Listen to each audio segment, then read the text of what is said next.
बिस्मिल्लाहिर्रहमानिर्रहीम। अस्सलामुअलैकुम। आप देख रहे हैं K92 न्यूज़ और मैं हूं आपकी मेज़बान नाइला भट्टी। शामिल करते हैं आज की अहम खबरें।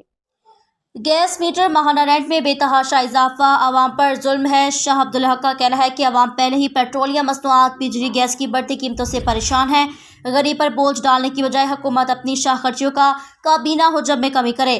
मुल्क IMF की ख्वाहिशात पर ना चलाएं, हुकूमत अवाम को रिलीफ देने में नाकाम है। जमात अहले सुन्नत पाकिस्तान कराची के अमीर अलामा शाह अब्दुल हक कादरी, डॉक्टर सैयद अब्दुल वहाब कादरी, अलामा सैयद अब्दुल कादिर शाह शिराजी, अलामा खलीलुर रहमान चिश्ती, सैयद रफीक शाह, मौलाना अल्ताफुल कादरी, मुफ्ती बिलाल कादरी, अलामा कामरान अली रिजवी ने अपने एक बयान में OGRA oil and gas regulatory authority की जानिब से गैस मीटर के माहाना किरायों में बेतहाशा इजाफे की मजम्मत करते हुए इस फैसले को अवाम दुश्मन करार दिया।